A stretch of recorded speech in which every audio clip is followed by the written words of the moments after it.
Parmi ces doléances qui ont eu d'accord, nous avons obtenu l'audit du fichier électoral, qui est d'abord la pièce maîtresse de toute démocratie, parce que c'est les élections qui nous permettent de faire le choix d'un président et de tous ceux-là qui vont nous diriger.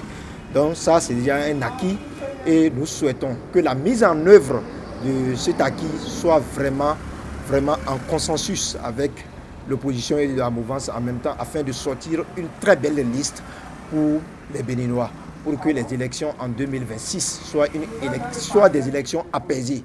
Et nous tenons à dire au président de la République que peut-être qu'il a ses raisons que nous-mêmes nous ignorons, mais qu'il regarde l'intérêt général, qu'il puisse comprendre que ceux-là qui sont en prison sont des fils du pays et ils sont appelés également à contribuer à la construction de ce pays, le Bénin. Donc, le président doit voir.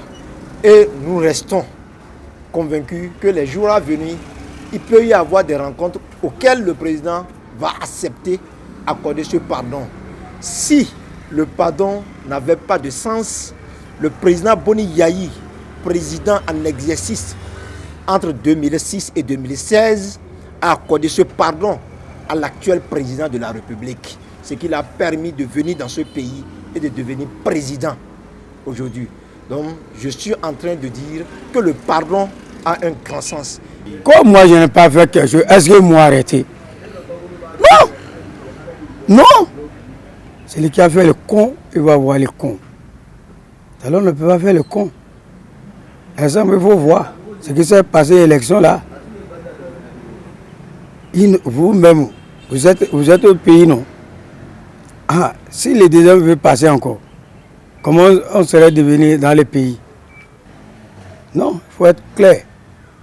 Si par exemple, Yahi avec Talon là, lorsque en 2016, qu'est-ce qui s'est passé? Comme lui a fait le con, il n'a pas voulu le con. Effectivement, c'est ça.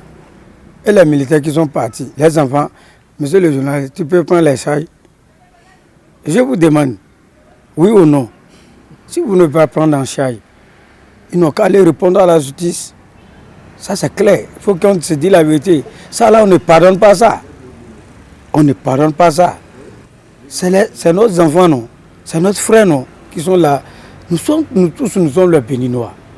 Quand même, nous sommes les Béninois. Qui quelque chose vient là, on veut dire ça en paix.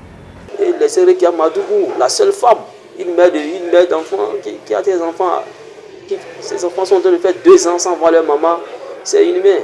Bon, que le président essaie de revoir, quand bien même les tenants du parti Les Démocrates ne sont pas allés demander au président Talon de gracier. Ils ont demandé de les accompagner parce qu'une loi d'amnistie est actuellement sur la table des députés. Donc ceux-là sont allés demander au président Talon, accompagne-nous, voyez, essayez de voir les honorables députés avec nous, comme vous êtes le président de la mouvance présidentielle, essayez de voir les honorables députés avec nous, afin que la loi là puisse être votée, pour que nos frères et sœurs puissent rentrer, être libres de leur mouvement. Le président de la République, quant à lui, il doit être très vigilant. Il doit être très vigilant en libérant les détenus politiques comme nous l'ont parlé. Ça paraît un peu difficile dans ces années-là. Pour ce que je vois par rapport à les réactions, c'est un peu difficile. Mais c'est l'opposition qui sera en mesure de mettre de l'eau dans leur vin.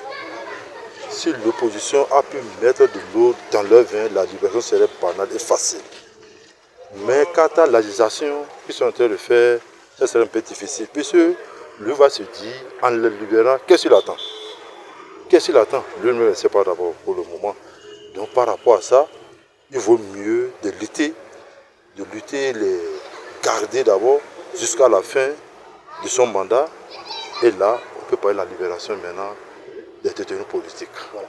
Talon il a été favorable pour l'audit de la liste électorale.